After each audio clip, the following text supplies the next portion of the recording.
As a creative, as an artist, as a photographer, we often struggle to find our creative voice. And in this video, I'm hoping to help guide you and put you on the right path that I found was very beneficial for me when finding my voice. So keep watching.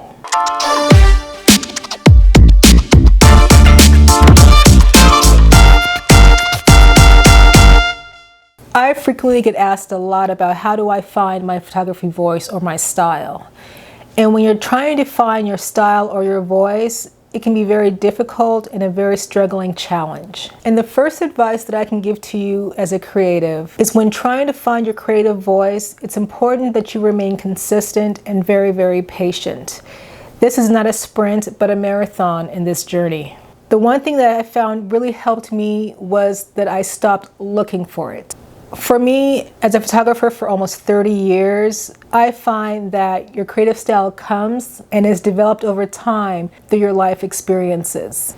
It's our walk through this journey of life that helps develop who we are, and then in turn helps us develop our style. No matter what style of photography that I'm capturing, whether it's a wedding, a product shoot, or a portrait, or some major event, I can honestly say that for me, I have not settled in my style. Finding your style, your voice, is an ever-changing process, just as life changes from season to season. But I have to say that after almost 30 years, my style is continually evolving as I grow and as I evolve as well. Now, all that being said, I don't want you to feel like finding your style, your voice is a hopeless process, something that is unachievable, because it can be achieved at the level and at the stage of life where you are at any point. A piece of advice that I can give you as an artist is to always review your work. Review all your work from the very beginning of your journey in this creative process to where you are today. That is why it's very important that I never throw away any of my previous work, good or bad. It's because of this reviewing process, I still have film from back in the day when I was shooting film. With all my digital images, I have repetitive backups, but I also never throw away anything, whether it's a mistake or what I saw as a mistake. Every image that I've taken from the very beginning is a learning process. Everything that I've photographed, I've captured over these many years has been a step in this journey to get me to where I am today.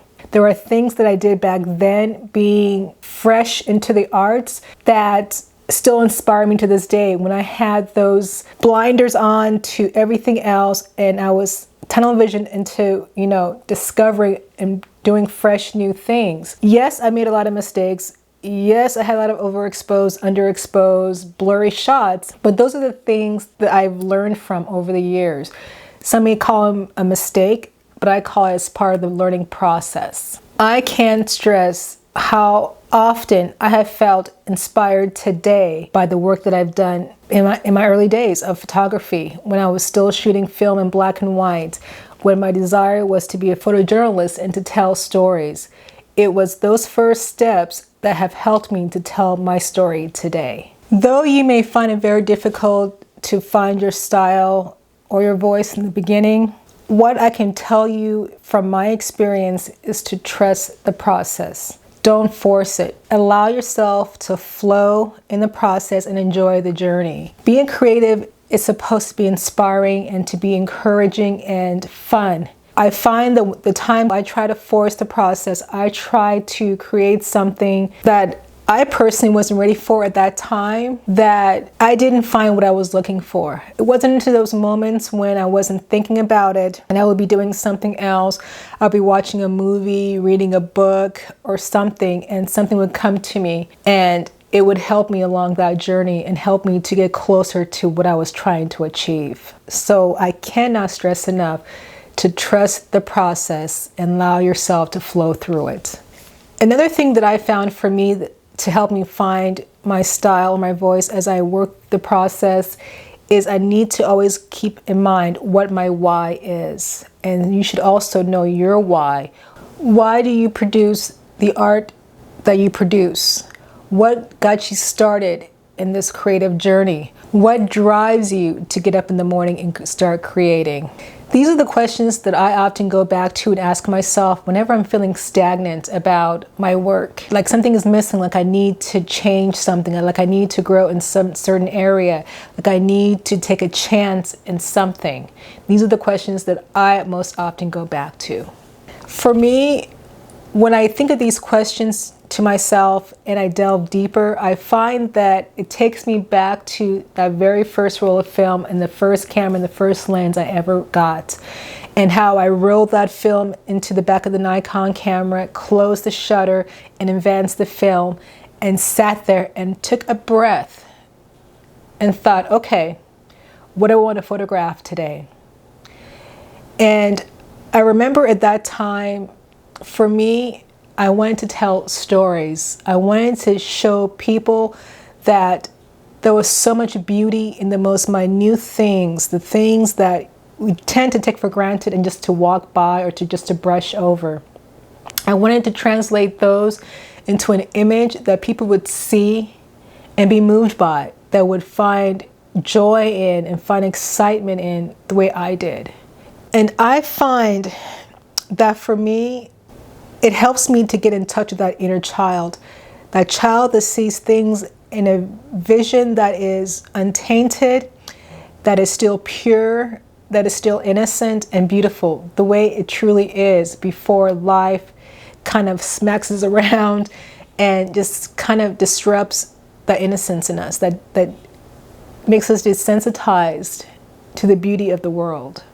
So that's what I try to hold on to as my why, to continue to have that childlike perspective and capturing every image that I take. So in addition to knowing my why, other things I like to do is to look to other artists for inspiration. I don't look to just other photographers for inspiration.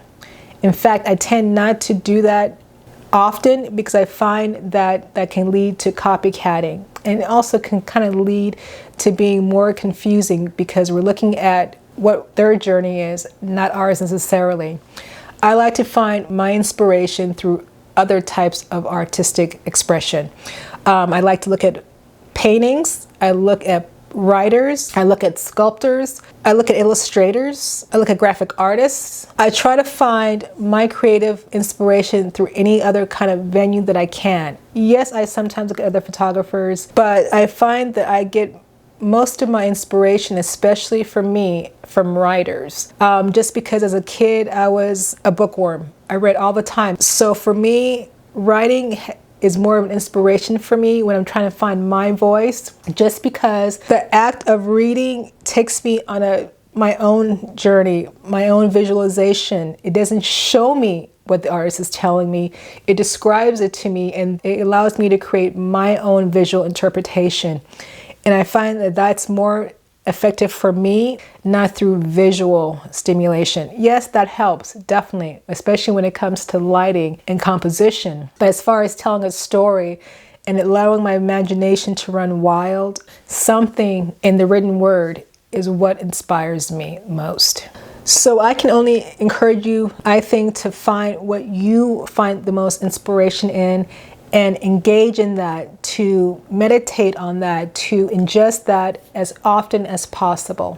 With my why set in place, and after getting some inspiration, I find that another thing you can do to really help to find your style and to find your voice is to create frequently, as often as possible. In order for me to do this, I find it convenient as a photographer to always have a camera accessible. I find that it doesn't matter what kind of camera I have to have a camera accessible to me at all times. So whether I'm at home or when I leave the house, I'm always aware of where a camera is, and it's always ready to be utilized at any point. Because I find that inspiration comes to me not when I'm looking for it, but when I'm doing everyday tasks. It doesn't matter. I just find that that I can find inspiration at any moment. So it's important for me to have a camera at my fingertips at any point, at any moment. I also find that when I let those moments of inspiration pass without doing something about it, that the next inspiration may take longer to come on. But when you exercise and move when those inspirational moments come upon you, I find that it helps to encourage those inspirational moments to come more frequently and more naturally.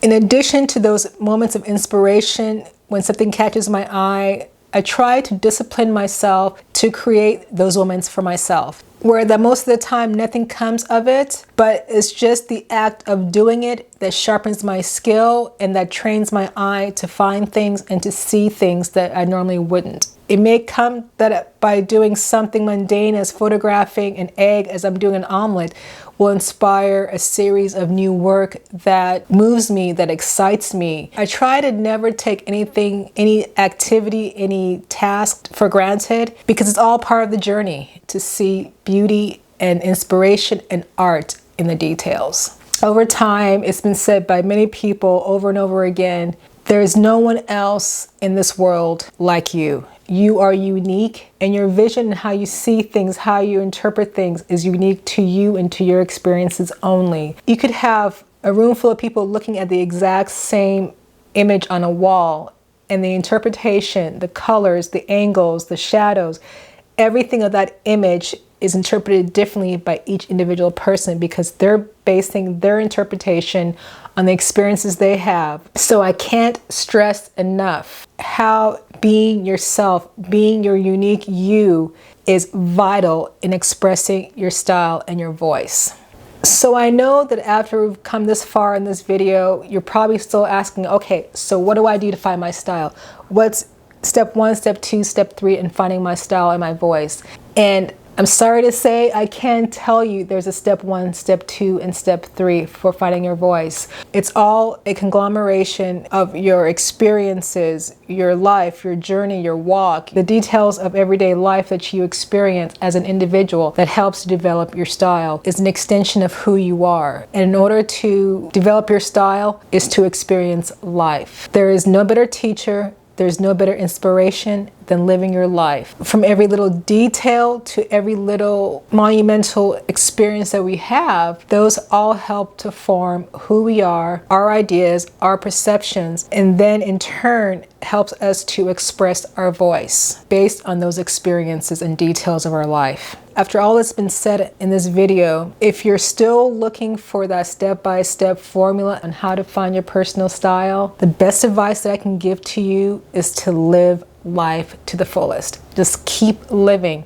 Just enjoy every experience that you come across, and just know that you're not going to find your journey by looking for it, but you're going to find it by just letting it go and experiencing what life has to bring. Once we stop searching for that creative voice, that creative style, dare I say that we really stop living, because as we change, as we grow, as we develop mentally, emotionally, spiritually, our voice is going to change. Our vision is going to change. Our style is going to change. So once you are resolute in that fact that there's no end to this creative journey, not only are you going to fully develop as an artist, but you're also going to fully develop as a person as well. So with that said, I'm going to leave you now, and I hope this video was helpful. I hope that you weren't too frustrated in the fact that I didn't give you a step-by-step formula, but just take what I did say to heart.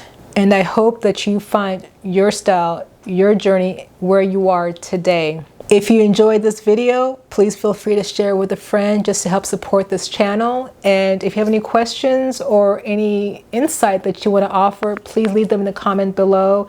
And please subscribe to this channel and hit that bell notification, because I'll have more videos similar to this, as well as more tips and tricks of the business just to help you in your journey in your creative life. I hope you have a great day, and I'll see you soon. Thanks again.